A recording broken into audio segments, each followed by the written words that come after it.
Ahí aparece que está grabando. Sí, señor, muy Ahora sí está bien, grabando. buenísimo.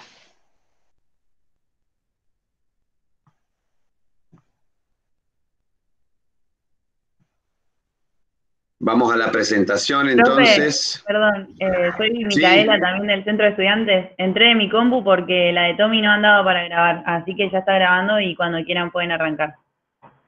perfecto, buenísimo. Bien, Gracias. entonces ya la carátula la vieron, podemos pasar. Para los que no me conocen, soy Pablo Arias, soy médico endocrinólogo y soy profesor titular en fisiología. Bueno, y además soy el director de la escuela de graduados, o sea, que me toca encargarme de los estudios de posgrado, las carreras de especialización, maestrías y doctorados de la facultad. Eh, Bien, vamos a hacer esto, lo vimos en la primera clase que tuvimos de fisiología, obviamente no lo vimos juntos porque es todo así, nosotros mandamos las cosas y ustedes las ven. No tenemos un contacto directo, una cosa penosa, pero bueno, son las condiciones que nos pone la pandemia.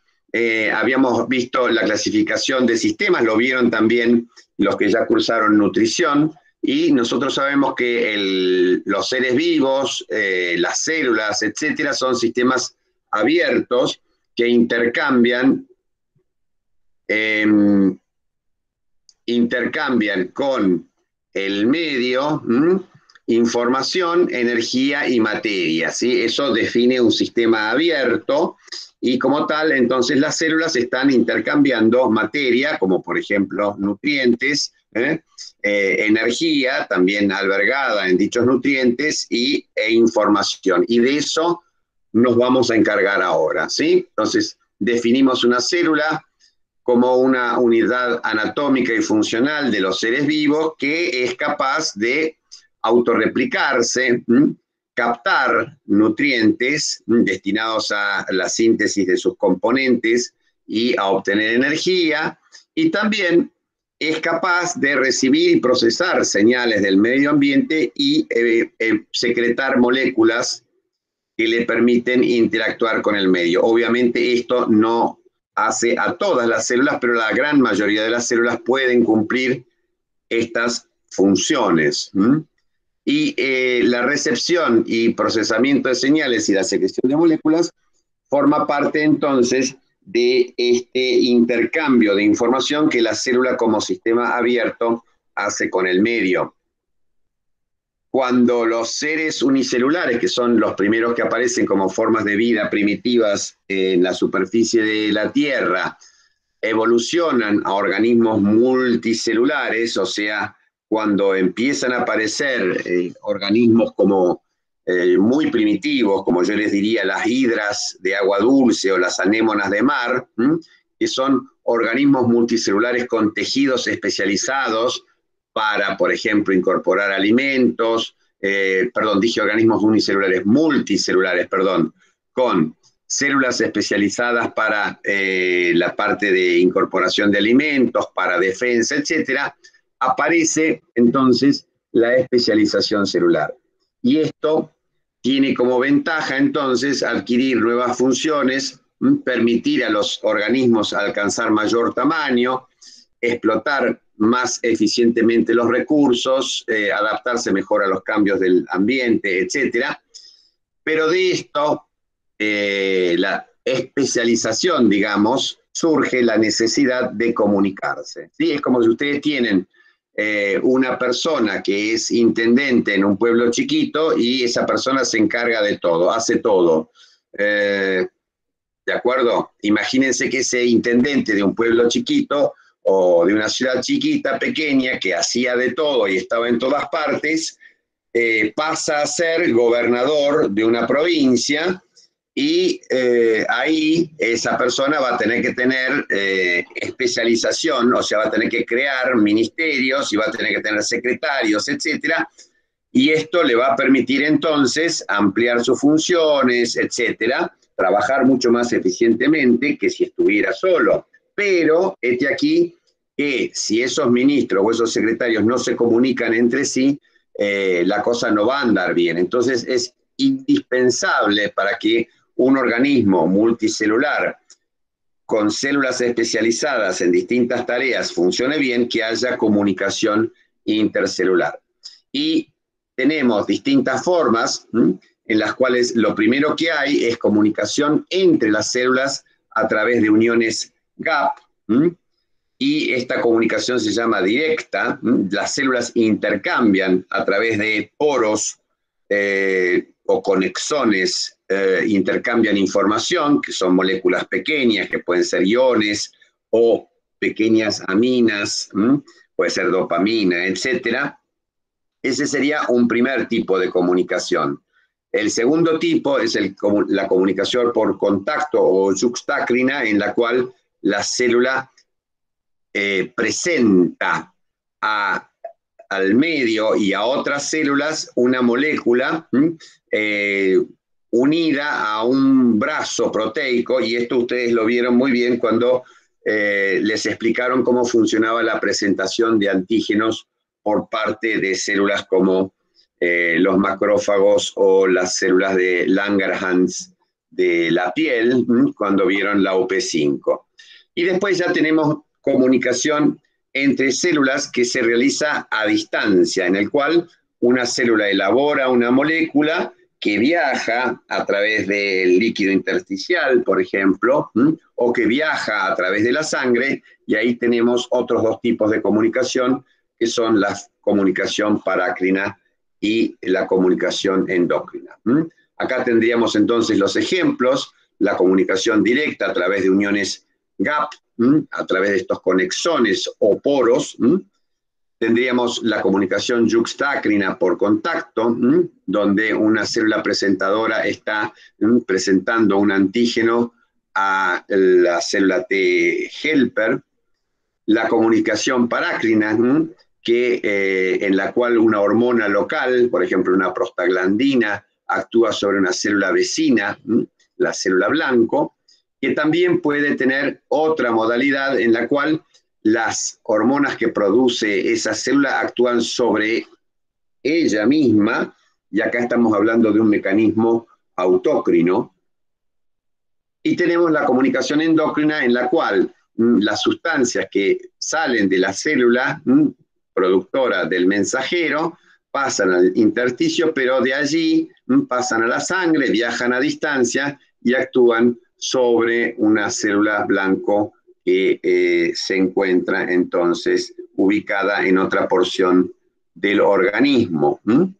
Hay una forma especial de comunicación de tipo parácrina, que es la neurotransmisión. Acá lo que tenemos es que la molécula de comunicación vertida al espacio, al líquido intersticial, atraviesa la hendidura sináptica y actúa sobre una célula contigua, modificando su función, y esto es característico entonces de la comunicación de las neuronas entre sí, o por ejemplo con las células musculares, y acá estamos hablando entonces de las sinapsis.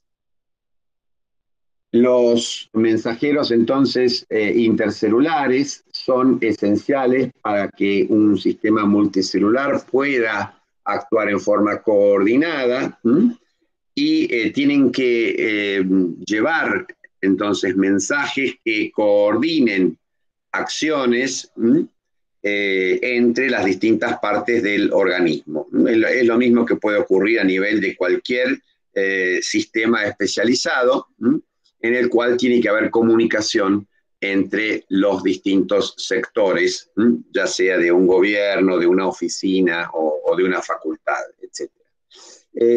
Y la otra cosa importante es que esos mensajeros tienen que recorrer distancias importantes dado el tamaño que adquieren dichos organismos, ¿sí?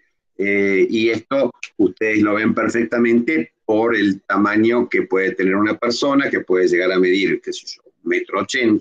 Bueno, hay que recorrer toda esa distancia, y para eso se utiliza, por ejemplo, se utiliza el sistema circulatorio, pero también se puede utilizar otro rebusque que nos dio la naturaleza son los axones que pueden recorrer varios metros, perdón, no hay nadie que tenga axones de varios metros, los calamares gigantes sí lo tienen. Nosotros podemos tener axones que tengan, qué sé yo, 1 metro de largo. Si uno piensa cómo está inervado un músculo que extiende el dedo gordo, el hallux en el pie, y sabe que esa neurona se va a originar aproximadamente en el segmento L4 de la médula, o sea, lumbar 4, vamos a pensar que ese axón de esa motoneurona alfa, o de ese grupo de motoneuronas alfa que estimula la extensión del hallux, va a recorrer aproximadamente en una persona de 1,80 m, va a recorrer por lo menos 90 centímetros, 1 metro, ¿sí? Bien, de esta manera entonces se puede llegar a controlar tejidos u órganos a distancia.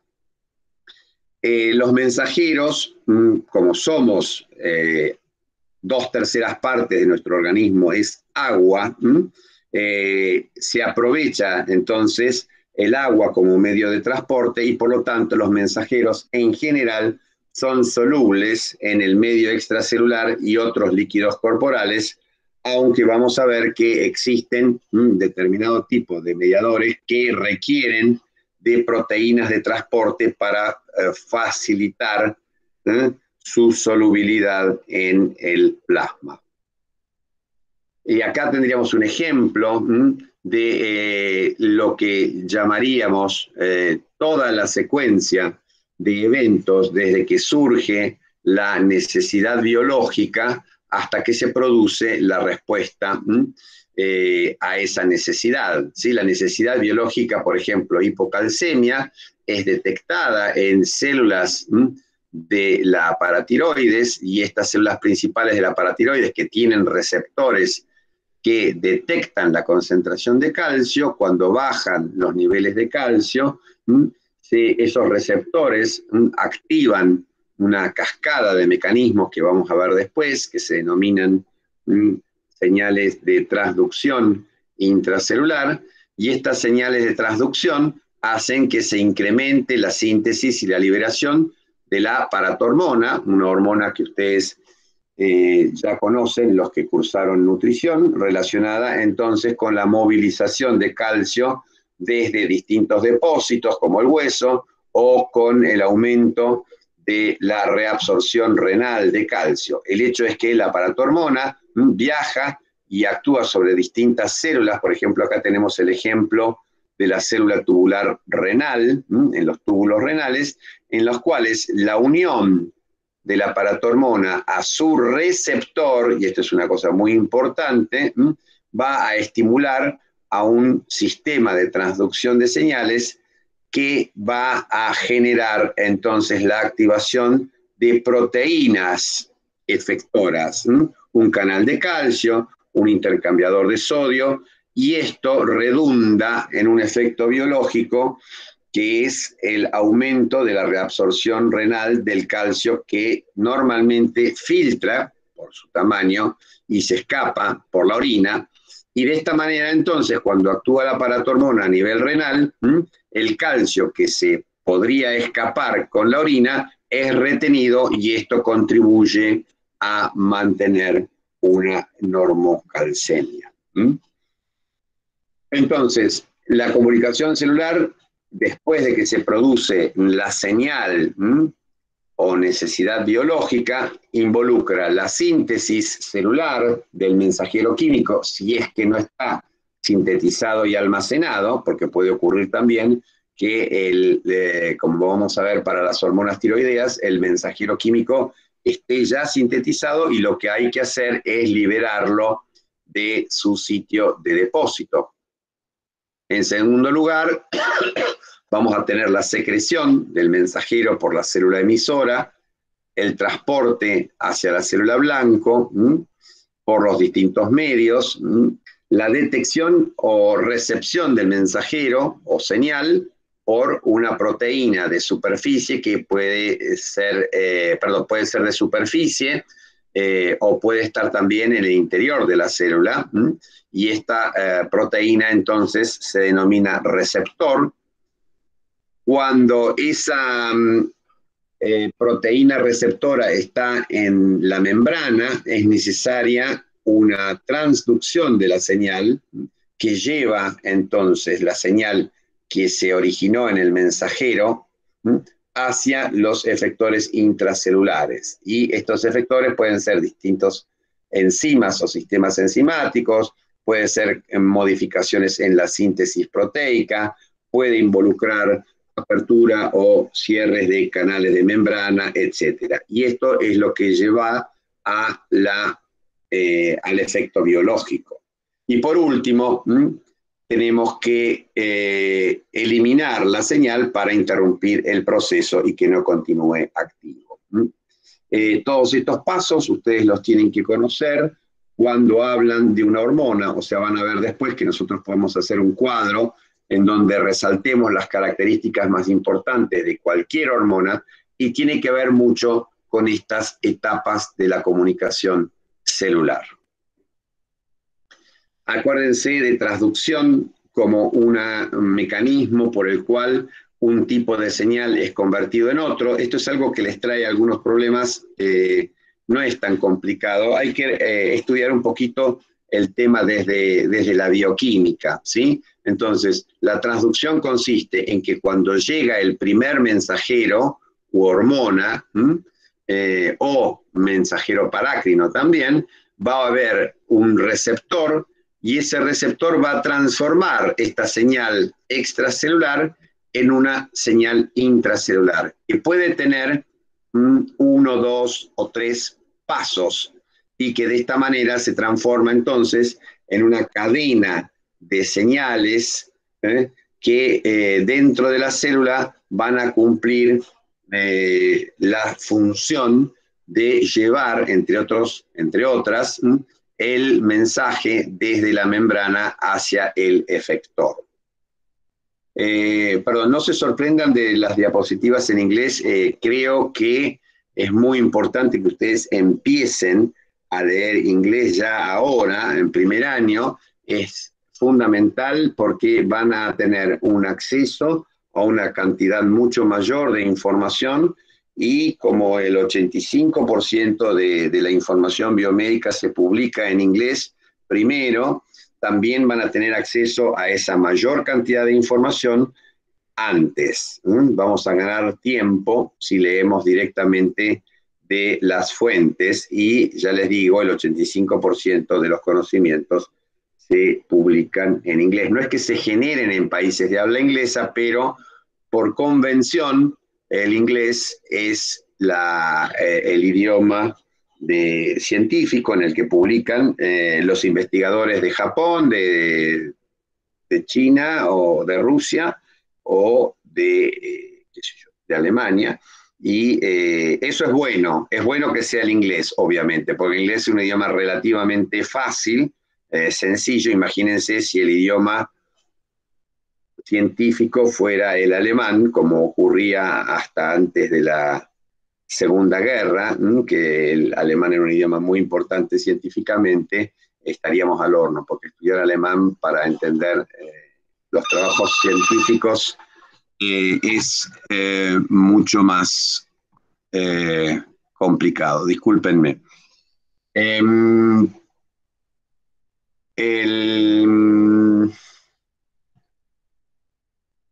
sistema de transducción de señales a partir de este receptor, que es un clásico receptor que se denomina de 7 dominios transmembrana, que tiene un sitio receptor en el exterior y tiene en su interior un bolsillo donde va a alojar a una proteína, o un sitio de activación de una proteína llamada proteína G. Tienen que conocer este y otros sistemas de transducción. Este está como ejemplo. Y lo que van a ver acá es cuando la molécula de señalización, la hormona en este caso, llega y se une al receptor, se va a producir la activación de esta proteína G. La proteína G se separa en dos componentes, una subunidad alfa y una subunidad beta gamma, Y esa subunidad alfa activada con la presencia del guanosin trifosfato, que es lo que da el nombre de proteína G, la unión a una molécula de guanosina trifosfato. Esta subunidad alfa, entonces, activada de la proteína G, va a producir, entonces, a su vez, la activación de una enzima que puede ser la adenililciclasa. Y la adenililciclasa lo que va a hacer es transformar el ATP en AMP cíclico. Y este AMP cíclico se va a transformar entonces en el segundo mensajero que va a actuar sobre distintas moléculas intracelulares, transformándolas a su vez en eslabones de una cadena de señalización. Acuérdense, traten de recordar un poquito las fórmulas, tiene su lógica. Si ustedes acá tienen la fórmula del ATP con su base nitrogenada, la pentosa, todo esto ya lo vieron, y las 3 moléculas de ácido fosfórico, acá tengo trifosfato, y por acción de la adenilciclasa, entonces se cinde un grupo pirofosfato y se establece entonces una unión, fíjense ustedes, del ácido fosfórico en 2 puntos de la molécula de pentosa, y por eso se denomina, como está formando un ciclo, se denomina a esta estructura en AMP cíclico. Y este AMP cíclico es inactivado, como dijimos, tiene que haber sistemas de inactivación. La inactivación se da por una enzima que se llama fosfodiesterasa, que rompe entonces uno de los 2 enlaces que tiene el ácido fosfórico con la pentosa, y vamos a tener entonces acá lo que se denomina AMP o AMP lineal. Es muy importante que existan las cadenas de señalización porque esto permite amplificar la señal. Como ustedes saben, las hormonas circulan en concentraciones muy bajas y esto hace entonces que requieran de un sistema de amplificación. Cuando el receptor las reconoce, inicia dentro de la célula una serie de cambios, fíjense, a través de distintas, esta sería una cadena de señalización, el AMP cíclico va a activar una proteína quinasa A, la proteína quinasa A va a activar a una quinasa de la fosforilasa, y finalmente la fosforilasa, en este caso del glucógeno, va a romper el glucógeno obteniendo una molécula de glucosa 1-fosfato. Y fíjense ustedes acá, a la derecha, lo que ven acá es la amplificación, porque una molécula de noradrenalina que se una, perdón, de adrenalina que se una a su receptor, va a producir 100 AMP cíclicos. Estos AMP cíclicos se van a ir multiplicando alrededor de la cadena, porque estos 100 AMP cíclicos van a activar 100 proteínas quinasas A, las que a su vez van a activar cada una de ellas a 100 quinasas de la fosforilasa del glucógeno, y la fosforilasa del glucógeno va a romper 100 moléculas de glucógeno, con lo cual, fíjense ustedes, una molécula de adrenalina que se une al receptor resulta en la liberación de millones de moléculas de glucosa hacia la sangre. ¿Cuándo va a ocurrir esto? Obviamente cuando la necesidad biológica dice que hay que aumentar la cantidad de glucosa en sangre, ya sea porque los niveles de glucosa están bajando, una hipoglucemia, o porque se detecta que una persona está realizando un ejercicio muscular y hace falta entonces aportar glucosa al músculo. Lo que ustedes ven acá, al pie de la figura, es lo que se denomina una cita, de dónde surge la figura, y conviene que lo tengan presente, porque si a ustedes les surge la curiosidad de ampliar su conocimiento con respecto a esta figura, lo que tienen que hacer precisamente es ir a la fuente. Acá en la fuente ustedes lo que van a ver entonces es un capitulito, inclusive hay un videíto sobre cómo se producen estos efectos. Vamos a tirarnos a la unidad 6, que es la que está relacionada con fisiología endocrina en forma más directa.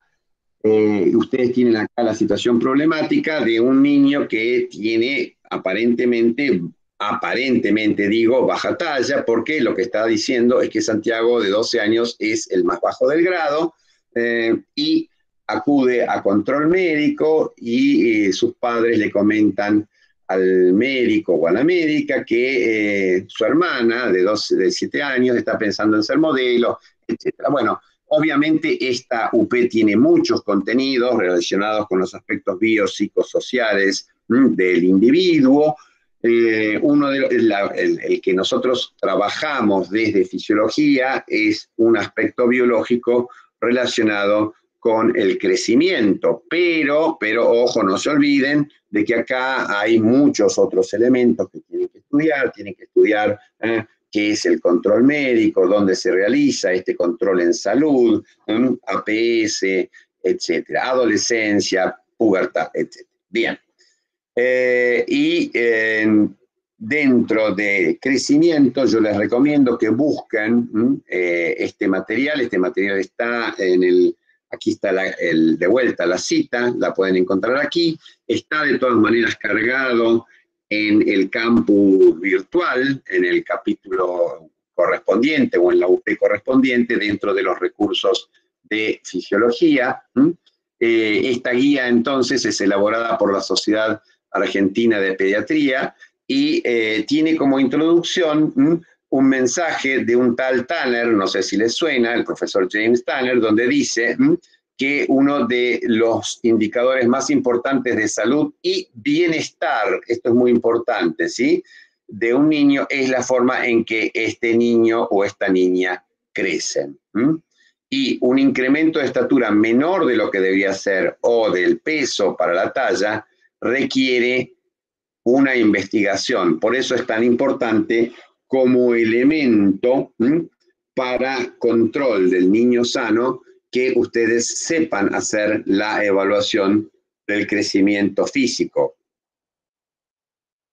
Van a ver en esta publicación de la Sociedad Argentina de Pediatría las distintas tablas, y yo lo que hice acá fue agrandar una de las tablas, la tabla de crecimiento para niñas, y la recorté para que coincidieran, digamos, el momento en que ustedes pueden establecer distintas variaciones en el crecimiento midiendo estos números que son los percentilos. Este libro tiene una muy buena definición de todo lo que sea distribución percentilar y les recomiendo que si tienen tiempo lo lean porque explica perfectamente qué son, cómo se calculan, etcétera, ¿sí?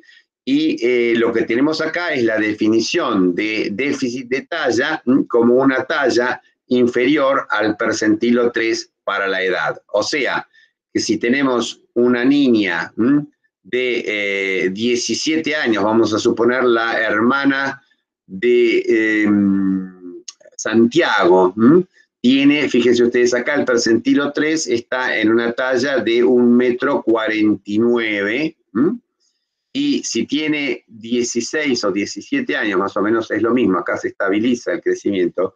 Si tiene una talla de 1,49 m aproximadamente a los 16 años, estaría justo en el percentilo 3, o sea que entonces una talla de 1,48 para los 16 años o los 17 años estaría por debajo del percentilo 3 y podría ser clasificado como un déficit de talla. Ahora bien, no necesariamente ese déficit de talla implica una anormalidad, por eso lo que está diciendo Tanner es que el déficit de talla hay que evaluarlo, no significa que estemos haciendo un diagnóstico de una anomalía, porque existen variaciones individuales y precisamente no siempre una anomalía desde el punto de vista de lo estadístico, como es lo que definen los percentilos, es una anomalía relacionada con una alteración de la salud. Existen muchas causas médicas de déficit de talla en niños. Fíjense ustedes, las más importantes enfermedades gastrointestinales, como por ejemplo los trastornos de malabsorción, la clásica celiaquía, por ejemplo. pero bueno, alteraciones importantes a nivel cardíaco, pulmonar, renal, trastornos de la sangre, infecciones crónicas, trastornos inducidos por médicos, y iatrogénico significa inducido por actividad, por la acción de alguien del equipo médico, generalmente un médico, porque tienen que ver con medicación. Si uno trata, por ejemplo, un niño que tiene un problema alérgico con dosis altas de glucocorticoides durante mucho tiempo, puede ser que genere un déficit de talla. Carencias afectivas, esto es un tema importante. Existen descripciones, sobre todo en niños internados en hogares, o también ocurrió en familias que no los tratan bien, generalmente familias adoptivas, y los chicos dejan de crecer, y cuando son trasladados a hogares en donde las familias les dan el afecto que merecen, ese crecimiento se recupera. Enfermedades endocrinológicas sería otra causa bastante más rara que las anteriores, sobre todo que las causas de enfermedades gastrointestinales. Idiopática significa que no conocemos la causa, es algo bastante habitual que uno no pueda encontrar las causas del padecimiento, y ahí se llama trastorno idiopático. Y luego, trastornos relacionados con el crecimiento intrauterino. Pero esto no es lo que nos importa a nosotros, porque nosotros no tenemos que hablar de patología. Y además, las causas médicas de déficit de talla son realmente causas poco frecuentes. Fíjense ustedes, esta tabla que está mostrando son datos del Banco Mundial, que está utilizando el déficit de talla en chicos de 5 años o menos para datos para distintos países, y está explicándolo en porcentaje de niños con esta edad. Y está hablando entonces de que, por ejemplo, en nuestro país, el 8% de los niños de menos de 5 años tienen un déficit de talla. Fíjense ustedes que otros países, como Australia, tienen 2, Alemania tiene 1,3, los Estados Unidos 2,1, y esto está hablando entonces de que existen factores que determinan que haya un aumento de casi 4 veces el número de déficit de talla en nuestro país con respecto a países como Australia, Estados Unidos o Alemania. Y por otro lado, fíjense ustedes que si nosotros comparamos los datos de Argentina con los de Angola o con los de otro país africano como Gambia, vamos a ver que Gambia tiene 3 veces más chicos con déficit de talla menores de 5 años, y Angola 4 veces más. Y si midiéramos la República Democrática del Congo, que no sé por qué no lo tengo acá, no lo puse, porque elegí algunos países, esta no es obviamente toda la tabla, también vamos a tener datos así. Probablemente del Congo ni siquiera tengamos datos, porque es un lugar donde está muy complicada la situación médica y social. El hecho es entonces que estamos ante unas diferencias muy importantes en este parámetro. ¿Y a qué se deben esas diferencias tan importantes de pensar? Fíjense ustedes que en Alemania tenemos un 1,3 de los chicos con déficit de talla, y en Angola tenemos 37, o sea, aproximadamente 30 veces más. Y obviamente la respuesta no está en lo genético, está fundamentalmente en estos 4 elementos, que son la seguridad alimentaria, la higiene y el saneamiento, el acceso al sistema de salud y la equidad de género, ¿sí? Estos son los principales problemas a resolver para reducir el gran número de casos de déficit de talla que existe en países en desarrollo, como los países africanos que mencionamos, o, ojo, en bolsones de pobreza que existen en países considerados de alta renta como el nuestro, ¿sí? Nuestro país varía, en general es un país de renta media alta, pero hay años en los que el Banco Mundial nos considera país de alta renta. Y estas cosas obviamente no están dadas en todas las regiones de nuestro país y por eso entonces es necesario tenerlo en cuenta. Esto de la equidad de género, ustedes dirán que tiene que ver, y tiene mucho que ver con las posibilidades que tiene una mujer, por ejemplo, de llevar adelante el trabajo rentado que realiza con las actividades de la maternidad, su nutrición, etc. Entonces, esto hace, entonces, todos estos problemas no resueltos hacen que entre un 10 y un 30% de los niños menores de 5 años en nuestra región tengan déficit de talla. Bueno, esto para presentar el problema. Acá tenemos las tablas completas. Fíjense ustedes cómo va alcanzando entonces un varoncito su edad máxima, que oscilaría entonces, los percentilos 3 estaría en aproximadamente 1,58 m, y el percentilo 97 estaría en 1,86 m. Esto estaría dando entonces la variación de los del parámetro talla en los niños a los 18 años.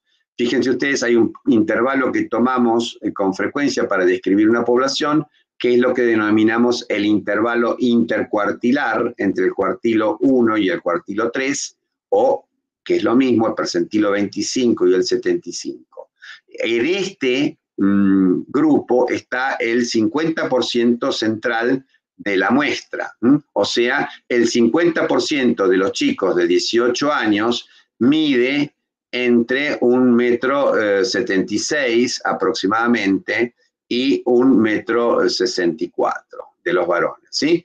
Y la mediana que sería el percentilo 50, está aproximadamente en 1,72 m.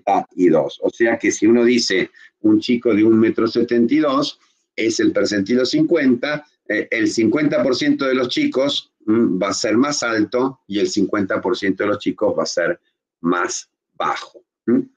Y otra cosa importante, cuando hablábamos de que la normalidad estadística no define normalidad en cuanto a presencia de salud o enfermedad, ustedes saben perfectamente que hay chicos de 1,90 m, 1,92 m que estarían por fuera de esta definición y que no tienen enfermedad alguna. Y por otro lado, también hay chicos más bajitos, que 1 metro por debajo del percentilo 3, y que estaríamos acá, en el 1,56 m aproximadamente, que son un poquito más bajos y que tampoco esto involucra que estén enfermos.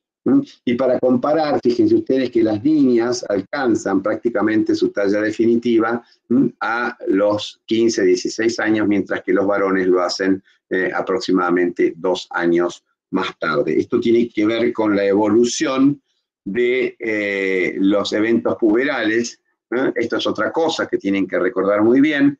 Hay una dispersión importante en biología en general de los parámetros, y los eventos puberales no escapan a esto. Y la edad de la telarca, ¿no?, pasar de M1 a M2 en los estadios de Tanner, se va a producir en la mayoría de las chicas alrededor de los 10 años y medio, ¿sí? Mientras que vamos a tener chicas que lo hacen aproximadamente a los 8 años y 4 meses, y otras que lo hacen a los 13 años y 4 meses. Acuérdense, este decimal implica decimal de año y hay que convertirlo a meses. Por eso yo digo que es aproximadamente 13 años y 4 meses. Y fíjense ustedes que las chicas van a crecer en forma precoz. Aproximadamente la mayoría de las chicas van a tener su pico estatural, puberal, de estatura puberal, el pico de velocidad alrededor de los 12 años. Algunas van a empezar a crecer rápidamente a los 9 años y medio, y otros recién lo van a hacer a los 14 años. Y fíjense ustedes que este pico va a preceder brevemente un poquito a la edad del primer sangrado, que sería la edad de la menarca. Algunos dicen que es la edad de la primera menstruación, también es correcto, pero es más correcto decir el primer sangrado, porque los ginecólogos definen sangrado menstrual como aquel que es el producto de un ciclo bifásico, o sea, un ciclo que ha tenido una fase estrogénica y una fase progestacional, y como ustedes saben bien, los primeros ciclos en general son ciclos monofásicos anovulatorios en los cuales solo hay un incremento de los niveles de estrógeno que cuando caen provocan el sangrado. Ustedes ven acá la velocidad, acá estamos hablando de centímetros por año, esto es velocidad de crecimiento, y ven entonces cómo las chicas tienen su pico de velocidad de crecimiento aproximadamente a los 12 años, y como decíamos un poquito antes de la edad de la menarca, que serían 12 años y medio, en promedio siempre, porque lo que tienen acá es una gran dispersión, como ya dijimos. Y en los varones este pico de edad de crecimiento, de velocidad de crecimiento, se da entre los 13 y los 14.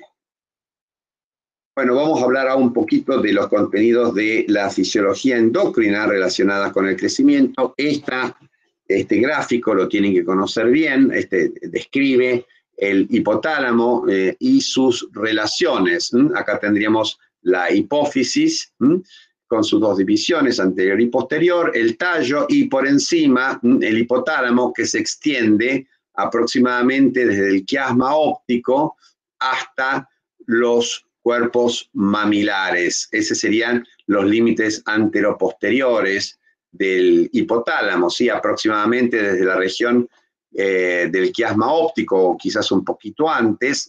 Existen núcleos que están un poquito por delante del quiasma óptico, pero ese sería el límite anterior, y el límite posterior serían los cuerpos mamilares. Por debajo del hipotálamo, entonces, tenemos al tallo hipofisario y a la adenohipófisis, y por encima, obviamente, vamos a tener al tálamo. Y si nosotros consideramos acá tendríamos, fíjense ustedes, esto sería un corte, entonces, corte frontal, en donde vamos a ver una estructura central, que es el tercer ventrículo. Vamos a cortar el quiasma óptico al medio, y acá vamos a tener por encima del quiasma óptico los núcleos supraquiasmáticos, y a ambos costados del núcleo paraventricular, los núcleos del tercer ventrículo, los núcleos paraventriculares. Y si nos vamos un poco más atrás en este corte, vamos a encontrar el tallo, que acá no aparece, la eminencia media, y vamos a encontrar los núcleos del hipotálamo ventromediano, del hipotálamo medio basal. El núcleo ventromediano, vamos a ver el núcleo arcuato, el núcleo dorsomediano.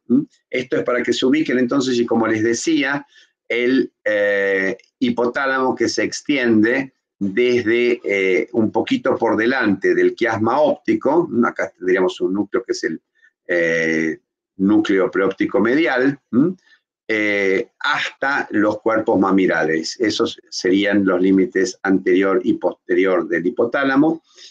Y a los costados tendríamos, o sea, desde el punto de vista entonces lateral, tendríamos al hipotálamo ubicado a ambos lados del tercer ventrículo, y más o menos en una línea que pasa por la extensión máxima del quiasma óptico. Es muy importante recordar que el hipotálamo tiene dos conexiones con la hipófisis.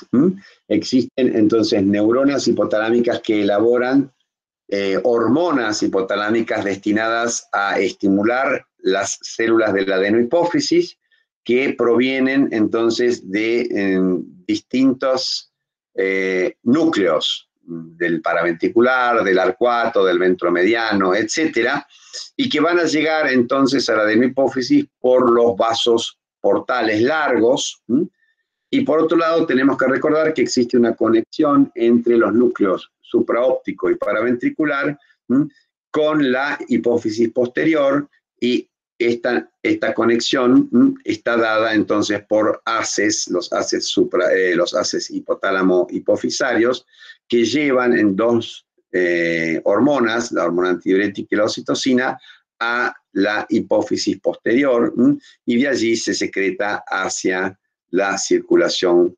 general. Existe un sistema portal que comunica ambos lóbulos de la hipófisis, y esto es importante para el control de la secreción de prolactina, por ejemplo, o de ACTH. El hipotálamo tiene vínculos, es muy importante, no solo tiene vínculos hormonales, entonces, con la adenohipófisis, sino que tiene vínculos con otras porciones del sistema nervioso. Es una especie de encrucijada a donde llega información proveniente, por ejemplo, del sistema olfatorio, o proveniente de la retina, el haz retino-hipotalámico, recibe información e envía información hacia la neocorteza a través del sistema límbico o a través del tálamo, y también tiene comunicación con estructuras que están situadas en forma caudal en el tronco encefálico y la médula espinal, que van a permitir, por ejemplo, colaborar con el control autonómico. Esta tabla refleja, por ejemplo, fíjense ustedes, dentro de los mecanismos de integración, el hipotálamo tiene ingresos o inputs nerviosos, por ejemplo, reflejos originados en cambios en la presión arterial, o provenientes de la corteza, de la amígdala, relacionados con las emociones, que son procesados como salidas por el sistema nervioso autónomo. Pero también pueden tener entradas humorales, como por ejemplo las entradas relacionadas con cambios en niveles de hormonas o en niveles de la osmolaridad, la cantidad de sustancias disueltas en sangre, que van a dar origen a la sed, o pueden también tener señales que provienen del tubo digestivo, que van a generar la ingesta, como puede ocurrir con la hormona grelina secretada en el estómago, y que es una señal apetitiva. Entonces tenemos aquí una entrada humoral, pero una salida nerviosa. Y así con otros criterios, una entrada humoral, como el aumento de la osmolaridad, puede tener una salida humoral, como es la secreción de hormona antidiurética. Tienen que conocer las hormonas hipotalámicas, su estructura, su efecto a nivel adenohipofisario y su mecanismo de acción. La mayoría de ellas interviene en receptores de membrana ligados a proteína G y al sistema de anilhidrato ciclasa, pero también hay algunos que utilizan el sistema de la fosfolipasa A. Y bueno, estudien bien los componentes tanto anatómico como histológico de la hipófisis, ¿sí? No se olviden que este es un tema importante para entender el funcionamiento, y también es un tema importante que pueden preguntarle en la evaluación. Y el conocimiento que tienen que tener de las células, los tipos celulares, somatotropos, lactotropos, etcétera, con su secreción y su afinidad cromática. ¿Qué tipo de tinción van a tener con los colorantes habituales, hematoxilina y eosina? Obviamente, para poder identificar las células en forma precisa, lo que se utilizan son marcadores inmunohistoquímicos, o sea, se utilizan anticuerpos que permiten detectar la hormona que fabrica cada uno de estos tipos celulares.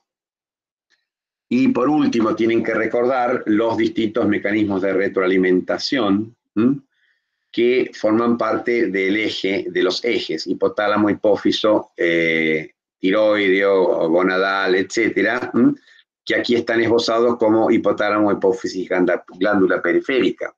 O sea, tenemos 3 hormonas, la hipotalámica, la hipofisaria y la de la glándula periférica. Generalmente la hormona de la glándula periférica es la que ejerce el efecto biológico.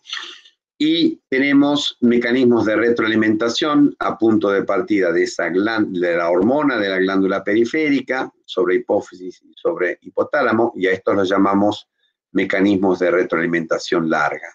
Cuando la retroalimentación se hace a partir de la trofina hipofisaria, hablamos de una regulación, de una retroalimentación corta, y cuando es la propia hormona hipotalámica la que retroalimenta, hablamos de mecanismos ultracortos.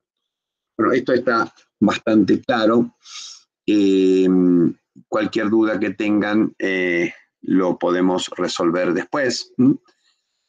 Vamos a tirarnos a la hormona de crecimiento. La hormona de crecimiento es una cadena única de 191 aminoácidos y de un peso molecular de 22 kilodalton, que actúa sobre la mayoría de las células del organismo, induciendo su crecimiento, aumentando el número de mitosis, o sea, la replicación, y el tamaño de las células, pero que además tiene efectos metabólicos muy relevantes. O sea, la hormona de crecimiento puede hacer crecer la mayoría de los tejidos, solo que el tejido óseo en su porción metafisaria o sea, en los discos de conjunción, va a ser el efector de la hormona de crecimiento que permita determinar un incremento del crecimiento lineal del sujeto.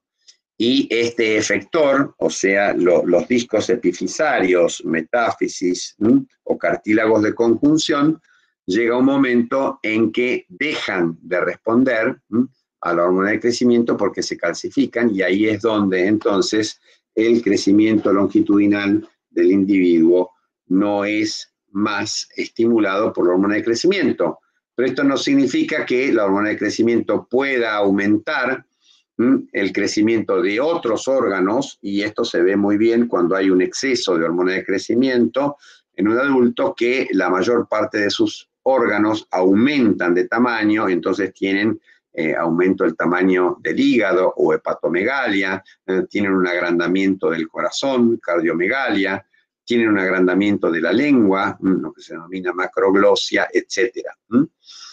Y también, otra cosa que no hay que olvidarse es que todo a lo largo de la vida, la hormona de crecimiento ejerce efectos metabólicos muy relevantes, destinados fundamentalmente al aporte de combustibles alternativos que no sean glucosa, para poder dar respuesta a las necesidades de, por ejemplo, el tejido muscular.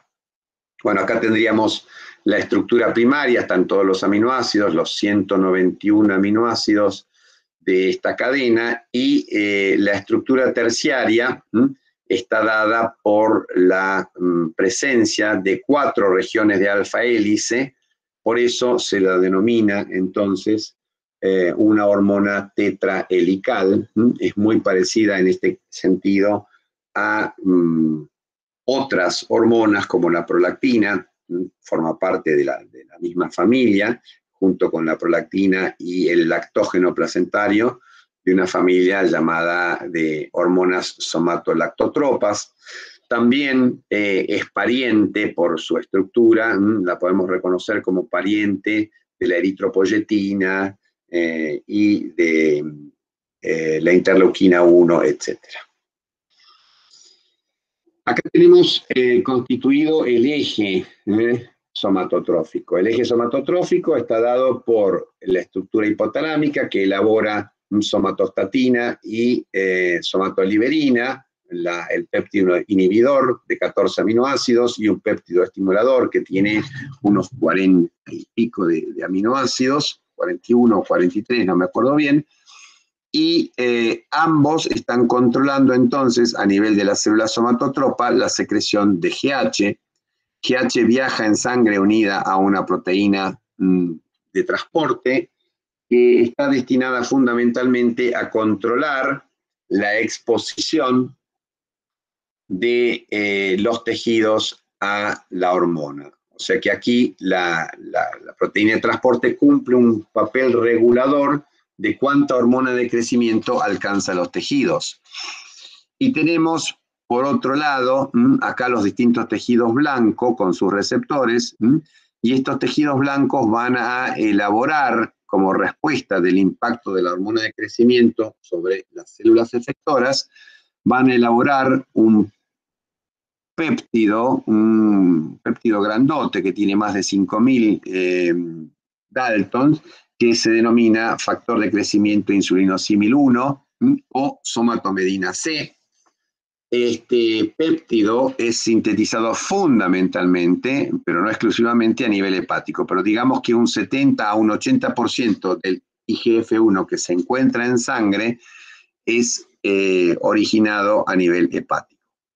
Y IGF-1 circula también unida a distintas proteínas de transporte, de ellas la más importante se denomina BP3, BP por Binding Protein, y los niveles de IGF-1 van a ejercer una retroalimentación negativa a nivel del hipotálamo y de la hipófisis, controlando entonces el funcionamiento del eje. Y entonces, cuando aumenta la secreción de hormona de crecimiento, aumentan los niveles de IGF-1, IGF-1 retroalimenta negativamente y va a llevar esto entonces a un equilibrio dinámico. Tenemos, además de este eje, donde hay un equilibrio o una situación de homeostasis dada por la retroalimentación negativa de IGF-1, vamos a tener distintos estímulos. Por ejemplo, a nivel hipotalámico, va a actuar el sueño, el ayuno, el estrés, sobre todo el estrés agudo, el ejercicio y los niveles de glucosa y aminoácidos. Y a nivel de la hipófisis vamos a ver que van a impactar sobre todo distintas hormonas, como las hormonas sexuales. Esto es muy importante que ustedes recuerden que el pico de crecimiento que se verifica en la etapa puberal, o sea, alrededor de la etapa 2, 3 de Tanner en las niñas y 3 o 4 de Tanner en los varones, ese pico de crecimiento va a estar dado por el impacto de las hormonas sexuales a nivel adenohipofisario, incrementando los niveles de GH.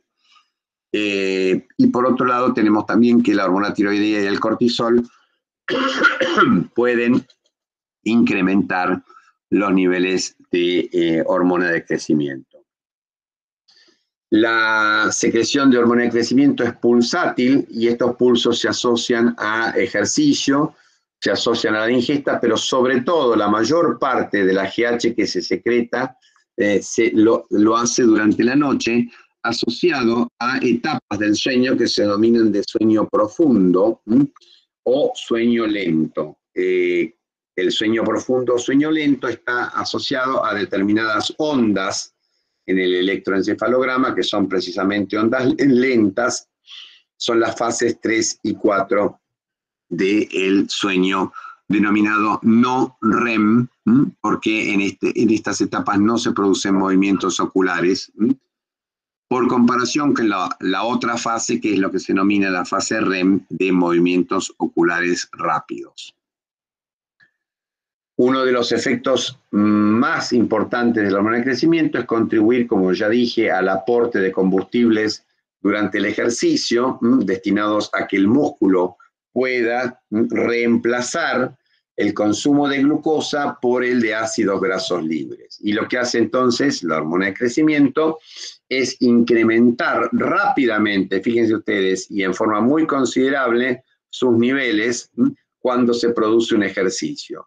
Y este incremento entonces de los niveles de GH está destinado a aumentar la lipólisis y llevar así ácidos grasos al músculo que está ejercitándose en una forma, digamos, de más de 15 minutos.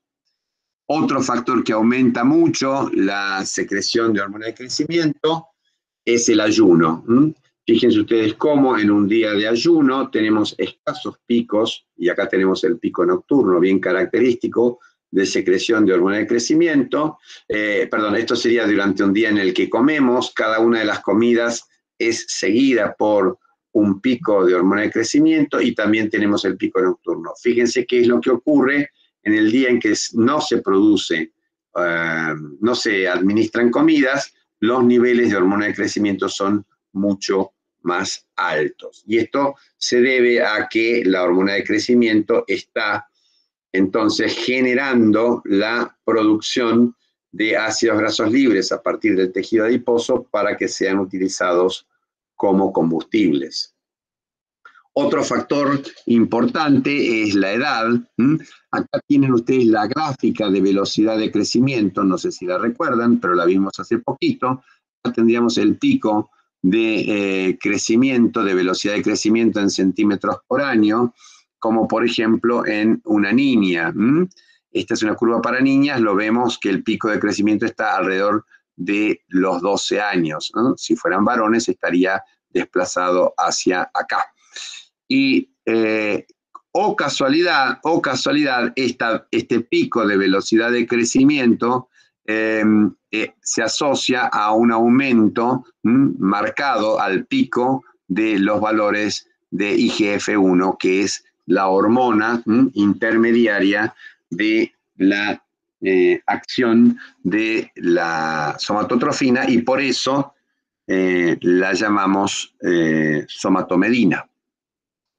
La hormona de crecimiento actúa a través de un receptor de membrana, como corresponde, porque es una proteína que no atraviesa fácilmente la membrana, y esto va a tener entonces un complicado mecanismo asociado a una quinasa. Cuando se une la hormona al receptor se produce la activación de una quinasa que se denomina JAK, y esta quinasa tiene como blancos distintos reguladores de la transcripción y activadores de señales citoplasmáticas que por distintas vías ponen en marcha efectos metabólicos y también la liberación de factores de transcripción que llevan a la proliferación celular.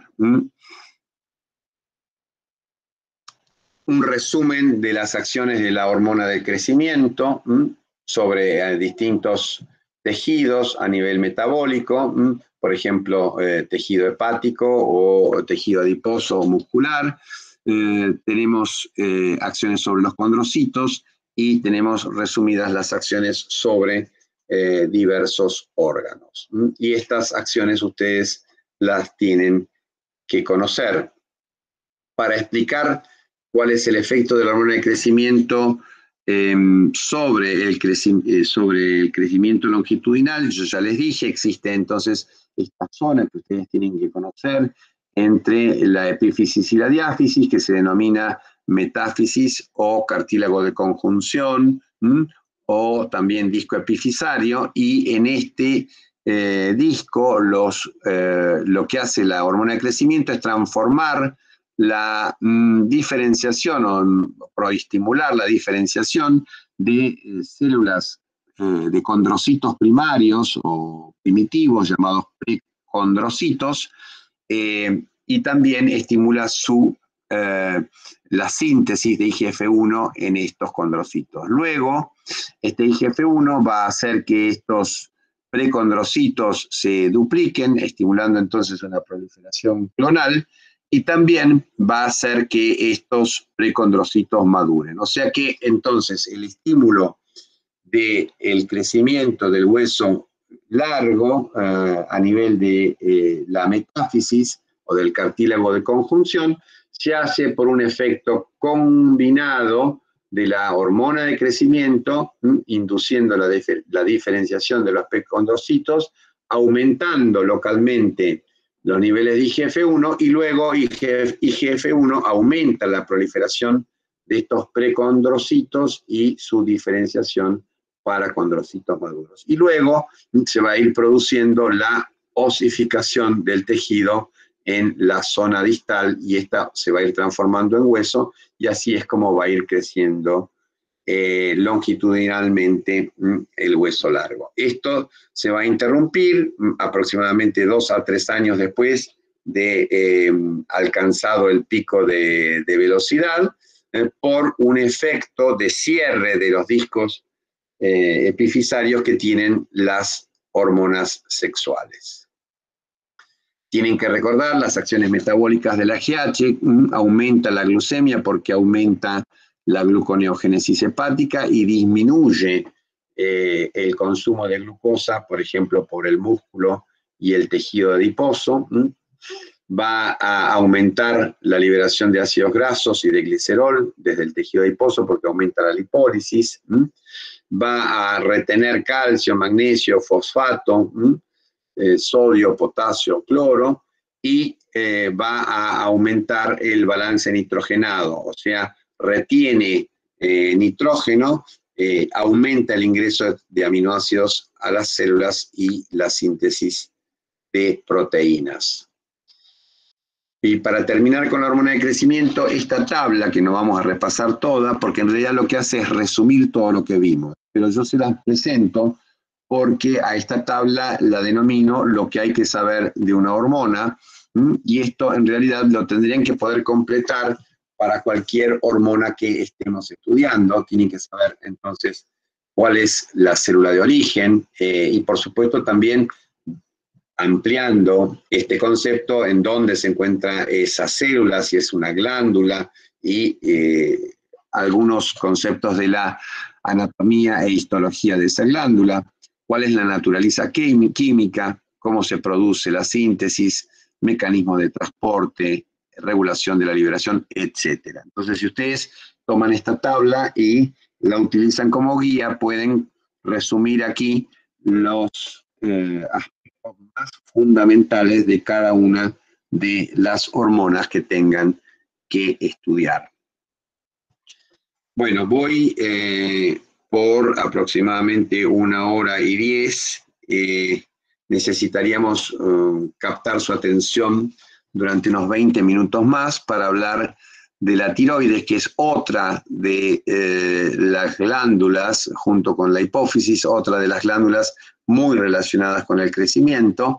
Así van a ver ustedes médicamente la tiroides, a menos que sean cirujanos. Lo que van a ver ustedes de la tiroides es una ecografía. En esta ecografía, entonces, es un corte transversal a nivel del cuello, como si hubieran decapitado una persona y estuvieran mirando el cogote desde abajo.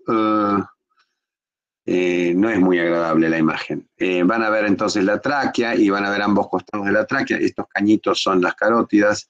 Tienen entonces la piel y tejido celular subcutáneo por debajo, y tienen los 2 lóbulos de la tiroides y el istmo tiroideo. Acá se ve un poquito en un gráfico la tráquea, el esófago, las carótidas primitivas, los distintos músculos, todas las relaciones anatómicas de la tiroides que ustedes tienen que conocer muy bien.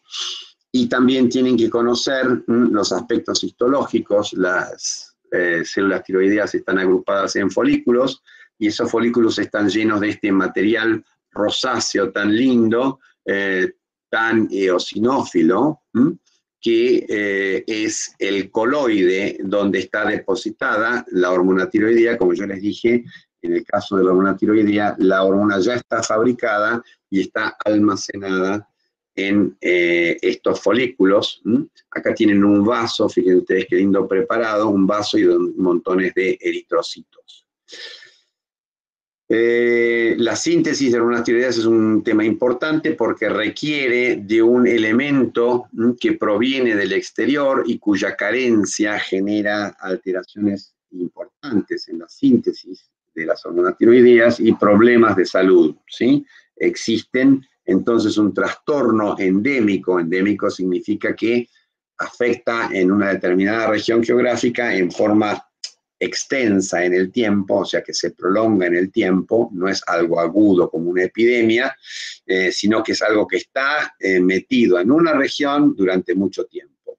Existe entonces bocio endémico en determinadas regiones de nuestro país, que son generalmente las regiones andinas, y este bocio endémico dio origen a una serie de medidas. Acá tienen un muy buen ejemplo como de una necesidad de salud de la población se puede llegar a una ley. La ley se denomina Ley Oñatibia porque es el ministro de Salud que aproximadamente hace unos casi 55 años, ¿sí? En el año 65, Oñatibia hace que el gobierno en esa época, el gobierno radical, promulgue, sancione esta ley, por la cual se va a agregar yoduro a la sal de cocina. Y a través de esa ley mejoró muchísimo todo lo relacionado con la endemia asociada al déficit de yodo, que se caracterizaba fundamentalmente por el aumento del tamaño de la glándula o bocio. Por eso se habla de la endemia bociosa.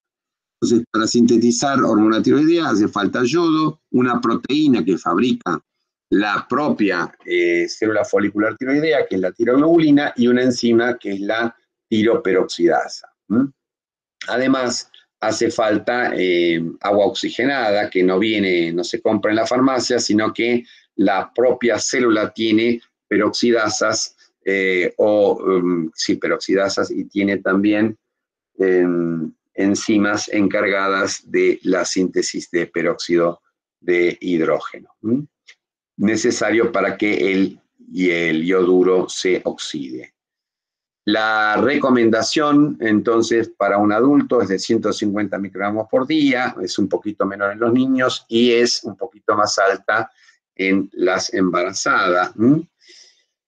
Como mínimo, se requieren 100 microgramos de yoduro por día, y si esto está por debajo, se pueden producir entonces un aumento del tamaño de la glándula que se denomina bocio, destinado fundamentalmente a aumentar la cantidad de yoduro que la glándula capta. Al estar aumentada de tamaño, capta más yoduro.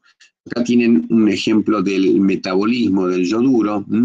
Aproximadamente incorporamos a nivel, por ejemplo, de nuestra dieta, 300 a 500 microgramos, se absorben unos 120 microgramos, van a parar a la tiroides, y esa tiroides va a transformar una buena parte de este yoduro en hormonas tiroideas que van a salir hacia los tejidos, y de los tejidos vamos a tener aproximadamente unos 60 microgramos que parten del metabolismo de las hormonas tiroideas y que van a ir nuevamente a este compartimento del líquido extracelular. O sea que vamos a tener un aporte de 500 más 40 más 60, unos 600 microgramos que ingresan al compartimento, y vamos a tener aproximadamente unos 120 microgramos que ingresan a la tiroides. La excreción, el concepto importante que ustedes tienen que tener de este cuadro es que la excreción de yoduro a nivel urinario y la ingesta de yoduro están equiparadas normalmente. O sea, cuando uno mide la yoduria, uno puede estar estimando cuánto es el ingreso de yodo de ese individuo a través de la dieta. Y esto es un dato muy útil porque entonces, si uno quiere saber si una población está ingiriendo cantidades apropiadas de yoduro, no hace falta que esté calculándolo a través de la ingesta, sino con medir la yoduria es suficiente. El yodo tiene que ingresar a la célula tiroidea en contra de un gradiente químico. Dentro de la célula tiroidea hay 40 veces más yoduro que en el exterior, y también eléctrico, porque el yoduro tiene carga negativa. Entonces, si hace falta vencer un gradiente, el transporte tiene que ser un transporte activo. Y en este caso, ese transporte activo es un transporte activo secundario. tenemos entonces un SYMporter, ¿sí?, que cotransporta yoduro asociado al sodio. Y por supuesto, este transporte secundario activo está funciona gracias a un gradiente de sodio que crea la bomba sodio-potasio ATPasa. Y ahí es entonces donde se produce el consumo de energía. Entonces tenemos un SYMporter sodio yoduro que tiene la sigla NIS, se utiliza la sigla NIS, en inglés Natrium Iodide SYMporter, para clasificarlo. Tenemos distintos bloqueantes de este transportador, que son bloqueantes competitivos como el perclorato o el tiocianato, y este yoduro ingresado a la célula va a ser transportado hacia el lado coloidal, y en este lado coloidal va a ser exportada hacia el coloide por un segundo transportador denominado pendrina. Y ahí en ese borde apical se va a producir la síntesis de las hormonas tiroideas que después se van a almacenar en el coloide dentro de la molécula de tiroglobulina. Acá tienen una cosa muy interesante, fíjense ustedes, que explica por qué se produce bocio con las dietas pobres en yoduro. Estos son los niveles de T4 y de TSH en ratas a las cuales se les da una dieta baja en yoduro. Estamos imitando entonces el efecto que tendría llevar a la rata que se alimenta normalmente en nuestras ciudades, acá a nivel del Paraná, la llevamos a vivir a, vamos a decir, San Antonio de los Cobres, allá arriba, en la Puna Salteña, lo que era antes el departamento en el oeste de Salta, y ahí, como hay muy poco yoduro, vamos a tener este efecto, que es una dieta baja en yoduro. Y a un grupo de esas ratas nosotros le vamos a dar una sustitución con yoduro de potasio. O sea que vamos a compensar el hecho de que esté comiendo basura de San Antonio de los Cobres, que es muy pobre en yoduro, lo vamos a compensar dándole unas gotitas de yoduro de potasio. Obviamente esto es mentira, si no se hace un experimento porque es un lío bárbaro. Lo que estamos haciendo es dándole de comer en nuestra jaula, cómodamente sentados en Rosario, le damos una dieta pobre en yoduro, no hace falta llevarla a San Antonio de los Cobres, era un chiste. El hecho es que cuando nosotros le damos la dieta pobre en yoduro, fíjense cómo van bajando los niveles de hormona tiroidea y cómo va subiendo los niveles de TSH. Y cómo cuando nosotros compensamos ese déficit con yoduro de potasio, estas alteraciones no se producen. El hecho es que cuando aumentan los niveles de TSH, como tiene un efecto trófico sobre las células foliculares tiroideas, sobre la vascularización, etcétera, la tiroides crece y esto es lo que produce entonces el bocio característico de las zonas pobres en yoduro.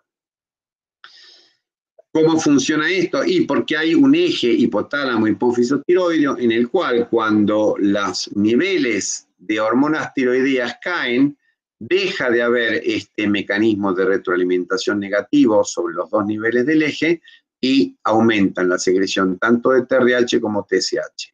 Y TSH estimula la tiroides para que aumente su función generadora de hormonas, pero también aumenta el tamaño de las células foliculares, que pasan de ser cúbicas a ser prácticamente cilíndricas, y por supuesto aumenta también el número de células, con lo cual se instaura el bocio.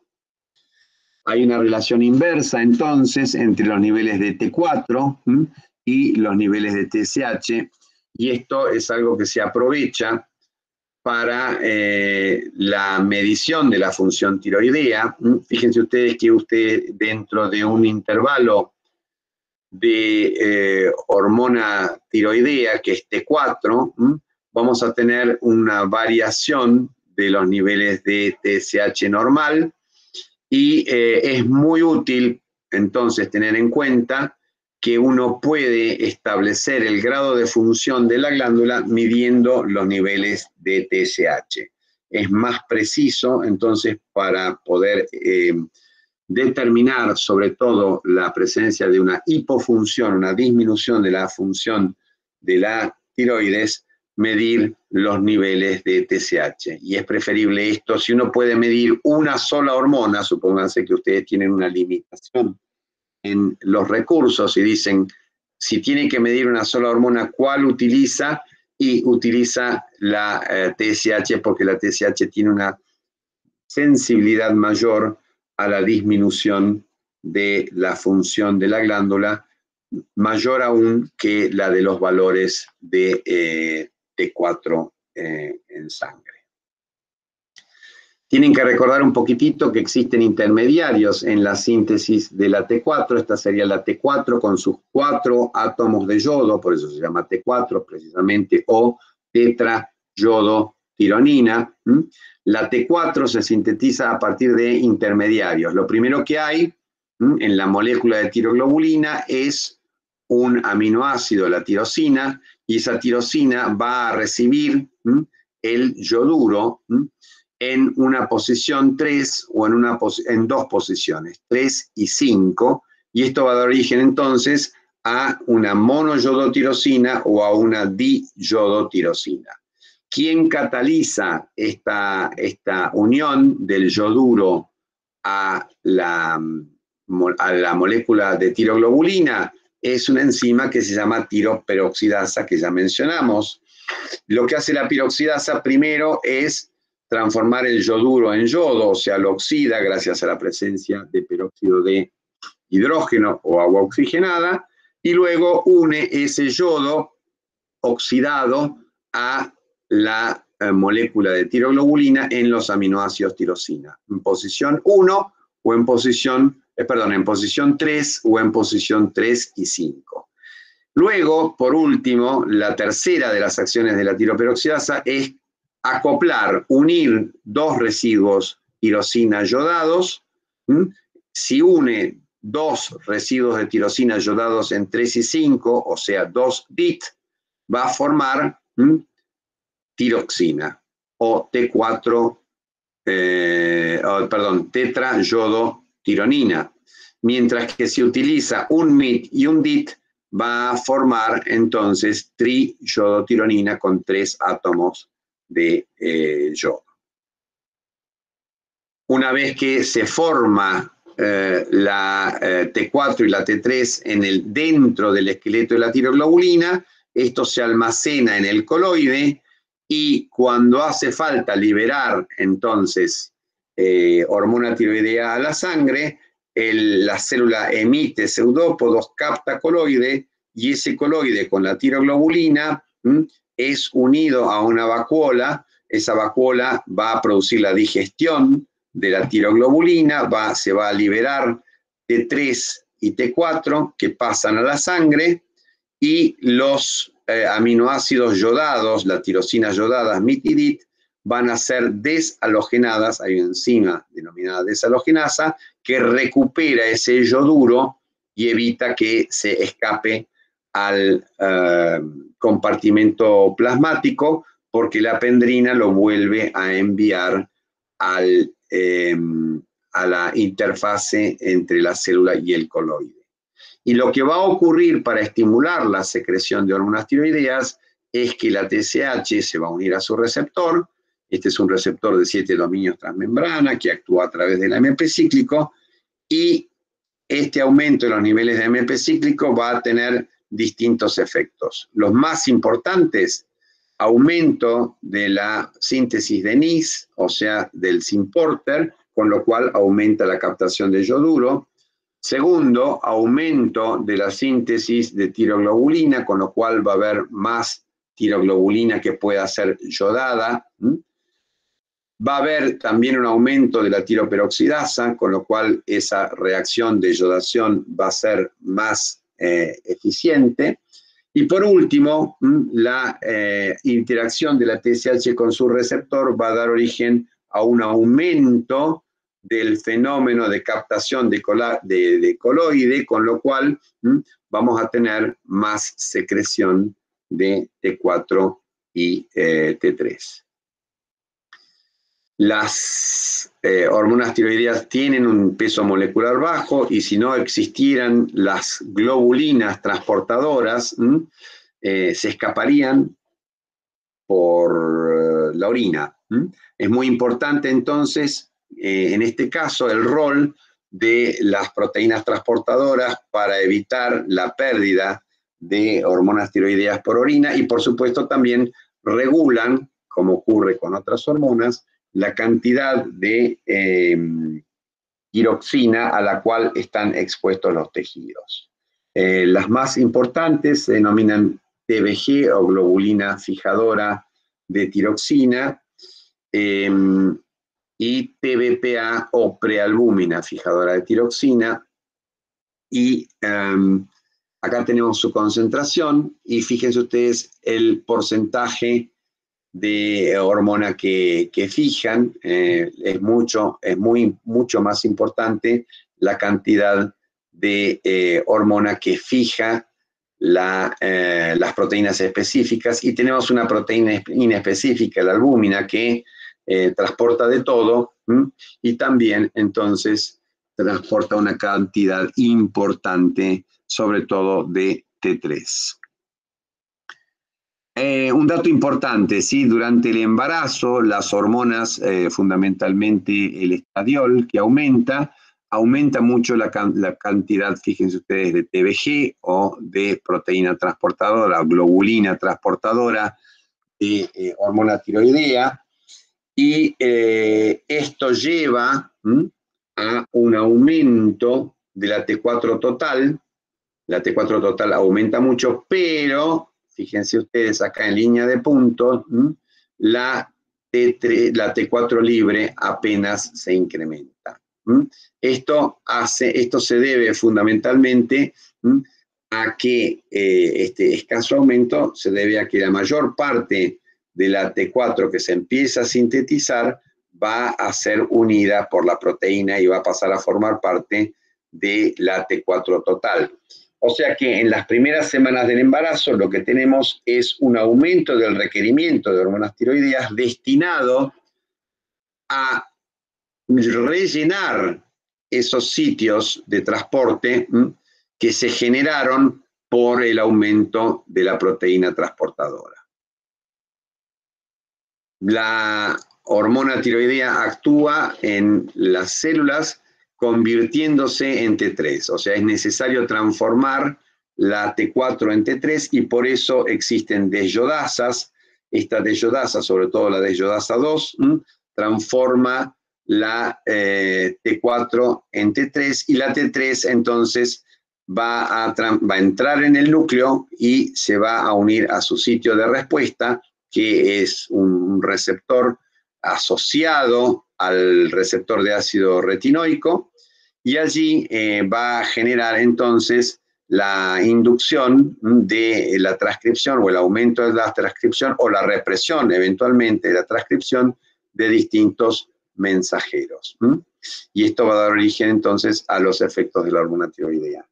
Hay una segunda desyodasa que transforma la T4 en una T3, que no es la misma T3, sino que tiene dispuestos los átomos de yodo en otra posición y que se denomina T3 reversa, que es inactiva. Y esto es muy importante para que los tejidos puedan controlar por sí mismos el grado de efecto que puedan tener las hormonas tiroideas sobre sus funciones. Acá ven ustedes, por ejemplo, si nosotros sometemos a un individuo a una dieta muy baja en calorías, por ejemplo, un ayuno para que baje de peso, lo que vamos a ver que ocurre es que los niveles de T3, o sea, de la hormona tiroidea activa, bajan y aumentan los niveles de T3 reversa. ¿Por qué es esto? Y bueno, porque si las células de ese individuo detectan que está recibiendo muy poco aporte calórico, lo que tienen que hacer es bajar precisamente el gasto calórico de estas células. ¿Y cómo se logra esto? Eso se logra disminuyendo los niveles de T3, que es calorigénica y que gasta energía, y aumentando los niveles de T4 reversa, de T3 reversa, que es inactiva. Y de esta manera, entonces, la célula se protege de los efectos que podría tener una calorigénesis aumentada cuando está recibiendo poco alimento. Tenemos que recordar los efectos de la hormona tiroidea sobre distintos tejidos. El más relevante clínicamente es el que se produce a nivel del corazón, aumentando distintos aspectos de su función. Esto lo van a ver muy bien en Trabajo y Tiempo Libre. Y lo que tenemos que recordar ahora es que la hormona tiroidea es muy importante para el desarrollo neurológico, es muy importante para el desarrollo óseo, o sea que cuando falta hormona tiroidea hay déficit neurológico, hay déficit del crecimiento y hay inmadurez ósea. Y esto se puede ver, la inmadurez ósea se puede ver, por ejemplo, con una radiografía de la muñeca, que es algo que el médico que va a evaluar a Santiago tiene que pedir. Por último, tenemos a las hormonas que contribuyen al desarrollo y al crecimiento durante la pubertad, secretadas por las gónadas, ¿sí? Las hormonas gonadales son tema que ustedes van a ver con mucho más detalle en sexualidad, pero tienen que conocer el eje, tienen que conocer en este momento los ejes, el eje hipotálamo, hipófisis testicular con sus distintos componentes, y esos componentes son en el hipotálamo, la GnRH, las dos gonadotrofinas, LH y FSH, que parten de la hipófisis y que se dirigen a distintos sectores del testículo. La LH se va a dirigir al sector intersticial o célula de Leydig, mientras que la FSH se va a dirigir al sector tubular o célula de Sertoli. Como respuesta, la célula de Leydig va a elaborar testosterona, que contribuye con la espermatogénesis a nivel tubular, pero que también va a contribuir a regular la secreción de LH por un feedback negativo, que afecta a la hipófisis y al hipotálamo. Mientras que las células de Sertoli, por estímulo de la FSH, elaboran estradiol y elaboran inhibina. Y la inhibina es una hormona que interviene directamente a nivel hipofisario regulando la secreción de FSH. Acá tendríamos esquematizado el eje hipotálamo hipófiso gonadal en el varón. Y tendríamos los mecanismos de acción por la cual se produce la acción de los andrógenos, que tienen que recordar. Hay una conversión de la testosterona, el principal andrógeno, en dihidrotestosterona, y esta dihidrotestosterona es mucho más activa a nivel de los efectores. Y acá tendríamos los distintos efectos de la testosterona que ustedes tienen que conocer porque hacen a las características del desarrollo puberal.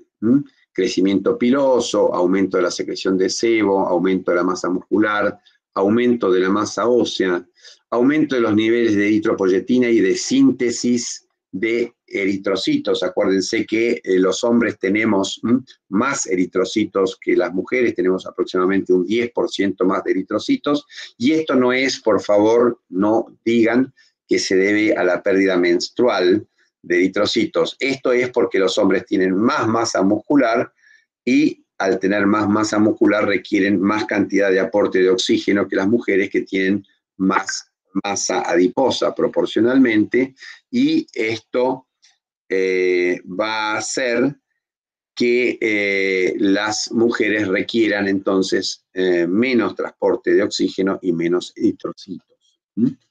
Bien, recuerden entonces las acciones de la testosterona, sobre todo aquellas relacionadas con los caracteres sexuales secundarios. En el caso de la mujer, el eje es un poquito más complicado porque tiene más mecanismos de retroalimentación, porque la mayor parte del ciclo, estrógenos y progesterona van a hacer una retroalimentación negativa a nivel de hipotálamo e hipófisis, pero vamos a tener que entre los días, qué sé yo, 9, 10 y 14, los estrógenos, el estradiol fundamentalmente, hace una retroalimentación positiva a nivel del hipotálamo y de la adenohipófisis, y esto genera el pico ovulatorio de gonadotrofinas que se ve aquí. Fíjense ustedes que hay un aumento en la segunda semana de la primera mitad del ciclo menstrual, y este aumento hace que se secreten las hormonas LH y FSH, y estas hormonas LH y FSH son las que inducen, fundamentalmente, LH es la que induce la ovulación, y luego la formación del cuerpo lúteo que va a dar origen a la progesterona. Estas curvas las van a ver con mucho detalle en sexualidad, y por el momento lo más importante es que ustedes conozcan sobre todo los efectos de las hormonas gonadales sobre los caracteres sexuales secundarios y la constitución del eje hipotálamo-hipófiso gonadal, tanto en los varones como en las mujeres. Y acá algunas de las funciones de los estrógenos que tienen que conocer, y les recuerdo entonces que presten especial atención a los efectos relacionados con los caracteres sexuales secundarios. Y bueno, ya terminando, los mecanismos de acción de las hormonas esteroideas son hormonas que actúan uniéndose a un receptor intracitoplasmático. Esta unión hace que se separen unas proteínas denominadas chaperonas, que son proteínas de shock térmico, y el complejo entonces hormona-receptor va a migrar al núcleo, se dimeriza, o sea, se unen dos complejos, y esto permite entonces poner en marcha la transcripción de los genes específicos que controlan estos esteroides gonadales. Terminamos por ahora y vamos a ver si tienen preguntas. Vamos a tener ahora un ratito como para hacer, tenemos 10 minutitos, me atrasé un poquito, como para hacer las preguntas, ¿de acuerdo? Voy a terminar la presentación y vamos a mirar. Bien, vamos a mirar, tenemos problemas con el sonido, después lo grabamos. La hormona del crecimiento sería uno de los causantes del envejecimiento. ¿Por qué sería? No tengo que, Lara, tenés esta... no, al contrario, el déficit de hormona de crecimiento, se acompaña de un déficit de IGF-1, y el déficit de IGF-1 es uno de los factores que contribuye a manifestaciones en el envejecimiento, como disminución de la masa muscular, disminución de la masa ósea, ¿sí? Entonces no es que la hormona de crecimiento es un causante del envejecimiento, tienen que acostumbrarse a usar bien las palabras, ¿sí? El déficit de hormona de crecimiento que se produce a medida que envejecemos es entonces responsable, a través de la disminución de IGF-1, de algunas de las manifestaciones del envejecimiento fisiológico, como la caída de la masa muscular, como la caída de la masa ósea, el aumento de la masa adiposa, ¿sí? Camila pregunta, ¿en qué otros órganos, además del hígado, se sintetiza IGF-1? Y prácticamente en todos los órganos, ¿sí? Hay un estímulo de la hormona de crecimiento sobre la síntesis de IGF-1 en la mayor parte de los tejidos. Forma pulsátil implica que tiene pulsos. Un pulso es algo que aparece y desaparece. Priscila dice que un niño que no descansa puede tener afectado su crecimiento. Sí, esto es cierto. Sí, las abuelas dicen que para crecer hay que dormir bien, hay que tomar la sopa porque tiene muchos aminoácidos. La sopa tiene, hecha con carne, obviamente, con un buen hueso ahí, una sopa de abuela, tiene muchos aminoácidos y estos aminoácidos estimulan la secreción de hormona de crecimiento. Y las abuelas dicen también que los chicos crecen cuando tienen fiebre. ¿Por qué? Porque la fiebre es un estrés agudo que aumenta los niveles de hormona de crecimiento. Lara dice, si el pico de gonatrofinas incluye aumento... No, el pico de gonatrofinas no incluye aumento de STH. Supongo que STH para vos es GH, Lara. No, el pico de gonatrofinas no incluye aumento de somatotrofina. La somatotrofina responde a los incrementos de hormonas gonadales realizados en forma prolongada, no en forma breve como ocurre con el pico de gonadotrofinas. La forma de hormona tiroidea, supongo será la formación, ¿no? La síntesis de hormonas tiroideas requiere de la no es la desoxidación del yodo, sino la oxidación del yodo. Ay, Lara, vas a tener que repasar los pasos que dimos cuando tengas la presentación y me haces la pregunta por mail. Si las hormonas tiroideas son hidroinsolubles, no es bueno el término hidroinsoluble, es poco soluble o poco hidrosoluble.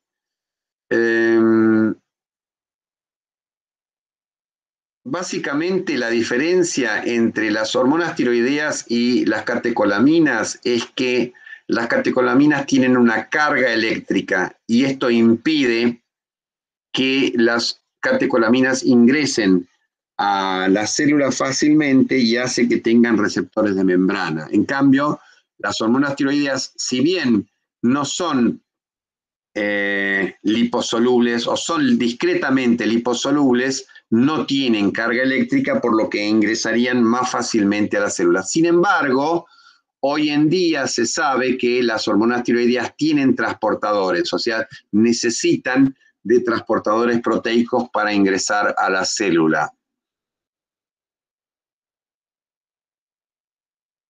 Lara dice, si gracias al ayuno el cuerpo se protege del gasto calórico produciendo T3 inactiva,